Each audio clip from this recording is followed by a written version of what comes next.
پچھلی قوموں کا جب ذکر آتا ہے ان کو کوسنے لگ جاتے ہیں کہ یار کتنے ظالم لوگ تھے، انہوں نے اپنے رسول کے ساتھ کیا کیا. ارے مکہ کے جو مشرک تھے وہ کتنے ظالم تھے، ابراہیم علیہ السلام کے دین کی انہوں نے دھجیاں بکھیری ہوئی تھی، اور پھر بھی وہ کہتے تھے کہ ہم تو ابراہیم علیہ السلام کے لوگ امت ہیں، ان کو ماننے والے ہیں. تو آج کی امت مسلمہ یعنی ہم بھی اپنے گرہ بانوں میں جھانک کے دیکھیں. نبی کریم صلی اللہ علیہ وسلم کے جانے میں تقریباً 1400 کتنے سال ہو گئے کامران بھائی؟ تقریباً 1440 وہی سمجھیے 1400 سے زیادہ جو سال ہو گئے ہیں. ان 1400 سالوں میں ہم لوگوں نے کون سے جھنڈے گاڑے ہیں امت مسلمہ جو آج کی ہے؟ کیا ہم نے اللہ تعالیٰ کے دین کی دھجیاں نہیں اڑائی ہوئی ہیں؟ کیا ہمارا بھی تمام کا تمام جو کنسنٹریشن ہے وہ دنیا میں مال اور دولت اور اقتدار کمانے میں چاہے جیسے بھی آئے کھپ نہیں رہا ہے؟ کیا ہم نے بھی اللہ کی اس کتاب کو جو ہے وہ بند کر کے غلافوں میں لپیٹ کے اس کی تعلیم پہ غور کرنا تو دور کی بات ہے، اس کو سمجھنا بھی ہم لوگوں نے رکھا ہوا ہے کہ بڑے جی یہ کوئی ہائی لیول کے لوگ ہیں جن کا کام قرآن پڑھنا ہے. تو سمجھنا تو بڑے دور کی بات ہے، اس کو عمل کرنا تو بہت دور کی اور بڑی کڑوی بات ہے. کیونکہ قرآن جس طرف بلا رہا ہے وہ تو ایک تلوار کی دھار ہے. تلوار کی دھار وہ میٹلسٹک لوگوں کے لیے ہے جو اکثر اور بیشتر ہے. کیونکہ قرآن تو یہ حکم دیتا ہے کہ لیس البر ان تولوا وجوہکم قبل المشرق والمغرب. اے لوگوں تم لوگوں نے نیکی کیا سمجھ کے رکھا ہے؟ بس مسجد میں جا کے پہلی صف میں نماز پڑھنے کو نیکی سمجھ لیا ہے، قبلہ جو ہے اپنا قبلہ رخ ہو کے. اصل نیکی یہ نہیں ہے، یہ تو ایک اصل نیکی کو پہچاننے کا ذریعہ تھا. اصل نیکی تو یہ ہے کہ ایک بندہ اپنے رب کے اوپر کنوکشن کے ساتھ ایمان لے کے آئے اور پھر وہ تمام تقاضے پورے کرے جو اس کے رب کا حکم ہے. وَآتَ الْمَالَ عَلَىٰ حُبِّهِ ذَوِي الْقُرْبَىٰ وَالْيَتَامَىٰ وَالْمَسَاكِينَ وَابْنَ السَّبِيلِ. اور وہ پھر اپنے رب کی محبت میں اپنے محبوب مال کو خرچے، جمع کر کے بینکوں میں نہ رکھے. ذِی الْقُرْبَىٰ اپنے قریبیوں کے اوپر، وَالْيَتَامَىٰ یتیموں اور مسکینوں کے اوپر، اور جو بھی مستحق ہیں. تمہیں رب العالمین نے کوئی چیز زیادہ دے دی ہے، تمہارے پڑوسی میں کوئی ڈپرائیوڈ ہے، تو تمہاری تو جیبیں بڑھتی رہیں اور وہ پھاکا کشی میں رہے. یہ تو قرآن کے بالکل اینٹی ہے. نبی کریم صلی اللہ علیہ وسلم کی تعلیم کیا ہے کہ اللہ کی قسم وہ شخص مومن نہیں ہے جس کا پڑوسی بھوکا اور وہ پیٹ بھر کے رات کو سوئے. اللہ کی قسم وہ مومن نہیں. تو قرآن تو اس کی دعوت دے رہا ہے. تو یہ تو بڑا خطرناک مسئلہ ہے، کیونکہ ہمیں تو دولت سمیٹ کے رکھنی ہے. ہم لوگوں نے تو ایمان بس یہ سمجھا ہوا ہے جی الگ الگ قسم کے گوشت وغیرہ کھائے، باربیکیو پارٹیاں کی، تو جس کے اندر کوئی کمپرومائز نہیں ہے. باقی سوچنے کا انداز ہمارا بالکل قرآن سے مختلف، کرنے کے کام ہمارے بالکل قرآن سے مختلف، وہی سب جو باقی کر رہے ہیں.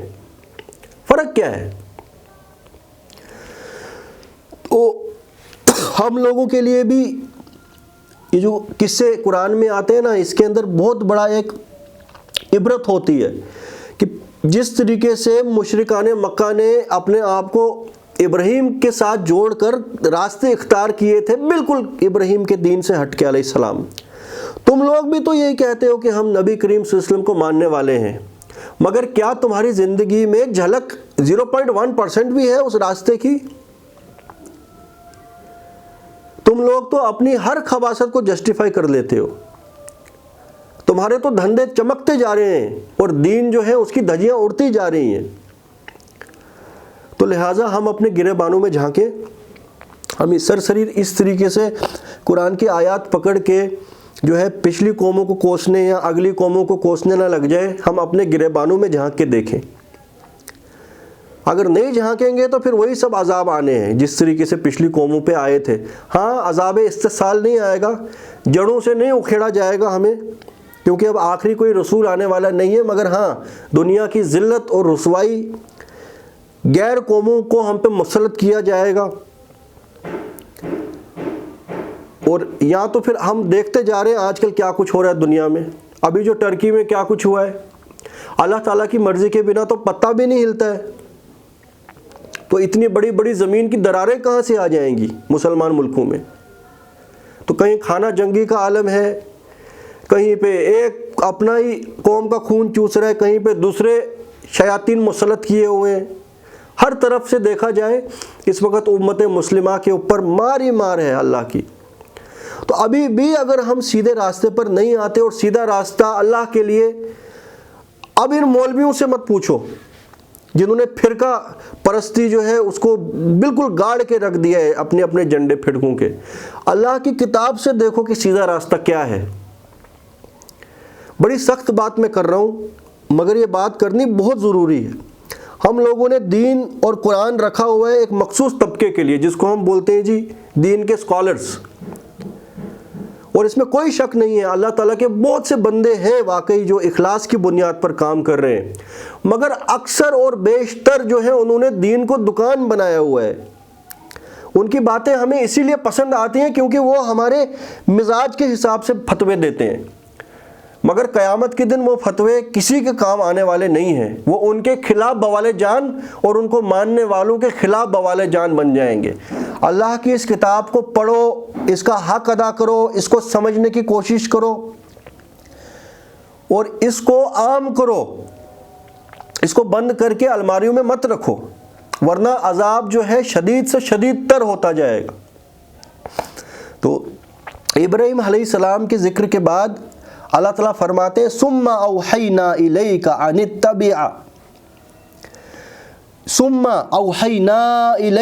اتبع ملت ابراہیم حنیفا وما کان من المشرکین۔ اور اے نبی، اب ابراہیم علیہ السلام کے بعد ہم نے تیری طرف وحی کی، الیکا، اور وحی کیا کی؟ کوئی انوکھی بات وحی نہیں کی، ہم نے وہی کچھ وحی کیا جو ہم نے وحی کیا تھا ابراہیم کی طرف۔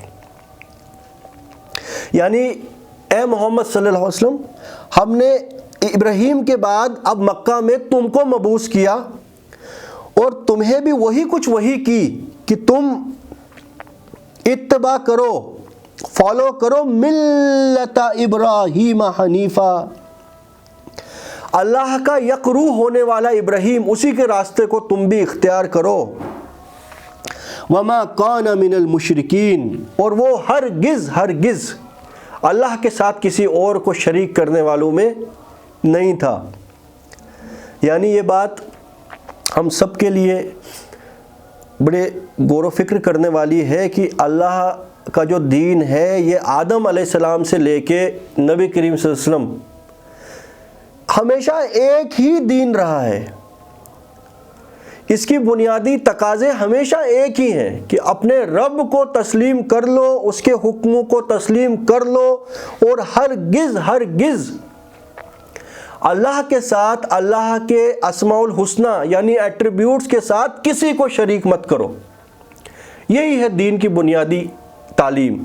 تو باقی نماز پڑھنے کا طریقہ اس میں تھوڑا بہت اوپر نیچے ہوتا گیا، کوئی احکامات جو تھے الگ الگ معاشروں میں، الگ الگ جو ٹائم اور سپیس اس وقت کا تھا، اس حساب سے اللہ تعالیٰ کی یہ جو حکمت کے حساب سے شریعت جو تھی وہ تھوڑی بہت تبدیل ہوتی رہی، مگر بنیاد اور جڑ ہمیشہ ایک ہی ہے، ملت ابراہیم حنیفہ، اور وہ ہرگز شرک کرنے والوں میں نہیں تھا۔